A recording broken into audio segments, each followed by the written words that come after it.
Rain slammed against the windows of Sullivan's Prime and Chop on a bleak Seattle night, turning the half-empty dining room into a dim shelter from the cold. Sonia Bennett, drained from 12 hours on her feet, moved with the practiced grace of someone carrying more burdens than tips. She barely lifted her head when the door opened, until she saw him. A man stepped in, soaked, mud on his boots, a torn field jacket clinging to him like a second skin. The room stiffened. His beard was rough, but his sharp blue eyes cut through the dim light with unsettling clarity. Before Sonia could approach, Ricky Harper stormed in front of her. "Get out," he barked. "We don't serve drifters." The man didn't flinch. "I'm here to eat. That's all." Something in his voice, calm, steady, almost weary, hit Sonia like a warning she didn't yet understand. And when he said, "I'll have your porterhouse," the air around them tightened. As Sonia took his order, Ricky's glare bored into her back. She felt her pulse spike. She leaned in, pretending to adjust his silverware, and slipped a folded napkin into his hand, her fingers trembling. "Read it carefully," she whispered, barely moving her lips. His eyes flicked up, startled. Then something dangerous shifted in them. What he saw on that napkin would ignite the night. Don't miss what happens next. Like the video and subscribe to Canada's Heartfelt Tales for the full story. The moment Sonia slipped the napkin into the stranger's hand, the rhythm of the restaurant shifted.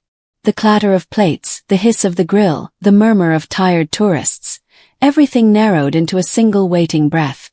Nathaniel Blackwood, still appearing as a soaked drifter to everyone but her, kept his gaze lowered as if studying the steam rising from his untouched coffee.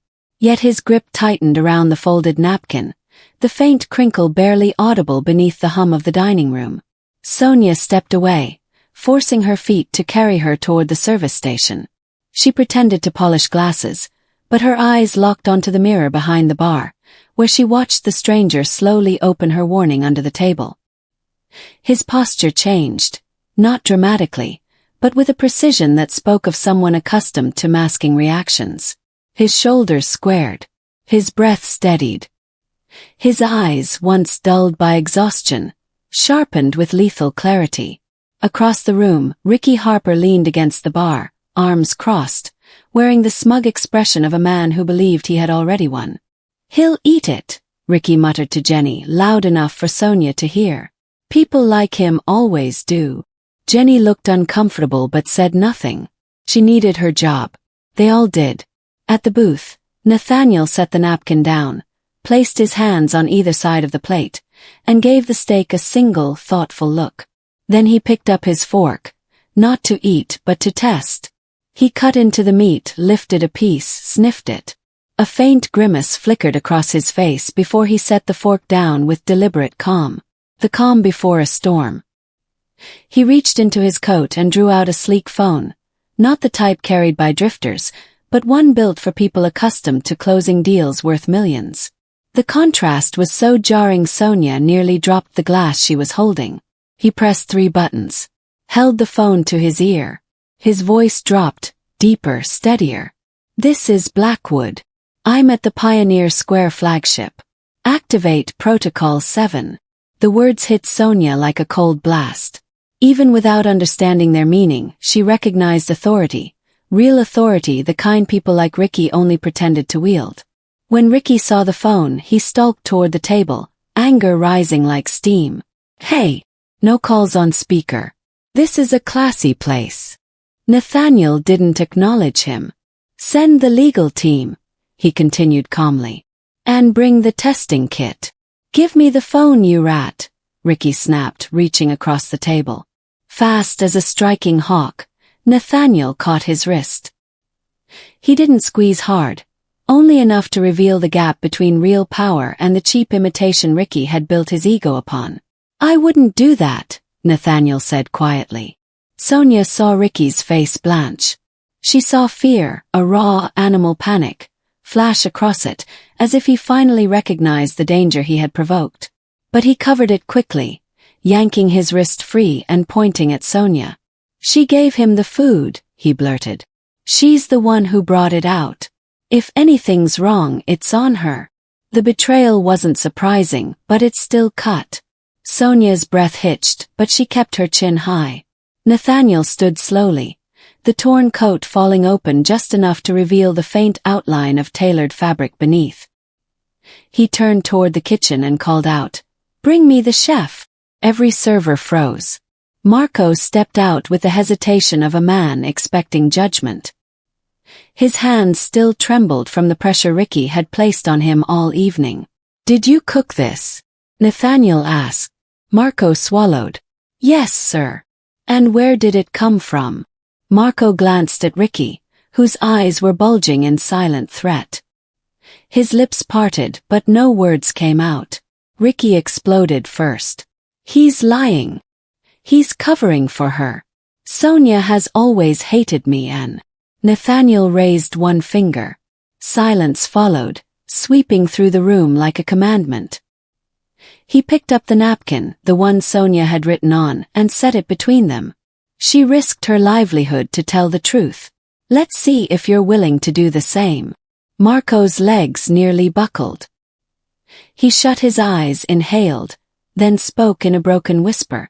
"It was from the trash. He made me use it." A shocked murmur swept the room. Nathaniel didn't move, didn't blink, only looked toward the entrance as two men in immaculate suits stepped inside, one carrying a briefcase, the other a metal lab kit. "Mr. Blackwood," the older one said with a respectful nod. The name rippled through the restaurant like a seismic wave.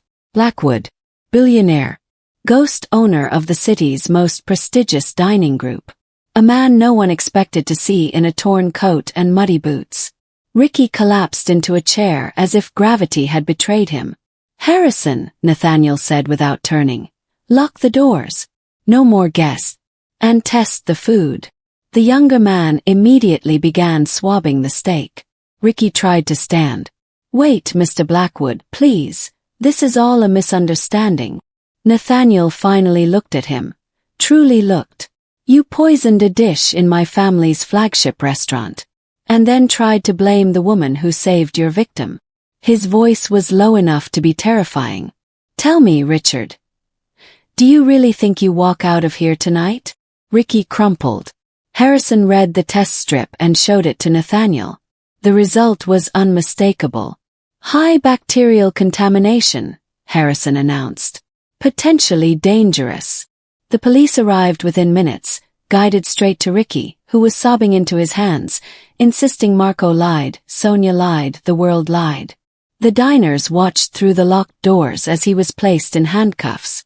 Some clapped, some shook their heads. None disagreed. As the officers led him out, Sonia realized she was trembling. She didn't know if the tremor came from fear, relief, or the overwhelming exhaustion of a night that had nearly ended in tragedy. Nathaniel approached slowly, removing the torn coat to reveal a clean black sweater underneath. His voice softened, not weak but human. "You did everything right, Sonia." She blinked, unsure how to respond. "Anyone would have warned you." "No," Nathaniel said gently. "Not anyone." For a moment, the noise around them faded, and Sonia saw something unguarded in his eyes, a grief buried under years of retreat, a loneliness trying to stay hidden. "I need someone who sees people," he said, "not their status." The next days moved like chapters from a different life. Construction teams swept through the building to rebuild the kitchen and tear out everything that carried Ricky's neglect. Harrison planted Sonia in the manager's office and demanded she learn the books. She struggled, but she didn't break. She trained. She fought. She grew. And then came reopening night. The restaurant glowed with new life. Sonia, now wearing a fitted blazer and an air of newfound authority, moved with purpose. Guests filled tables. Laughter returned to a place long deprived of it. But storms don't surrender easily. Halfway through service, a man barged in, hood up, jaw clenched. His eyes darted across the room, landing on Sonia with unsettling focus. When he reached into his jacket, her heartbeat struck hard. Danger was back, wearing a different face. He yanked out a glass jar crawling with roaches. "Ricky sends his regards," he snarled. He lifted the jar to smash it, but Sonia lunged. Not at him. The jar.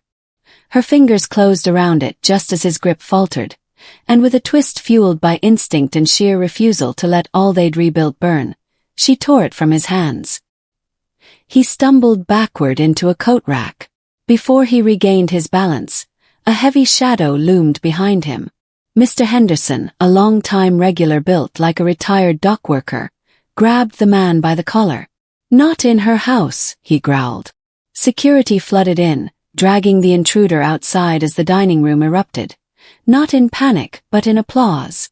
At the back of the room, in booth 6, a familiar figure stood. This time not in rags, but in a tailored navy suit. Nathaniel Blackwood clapped slowly, pride breaking across his normally stern features.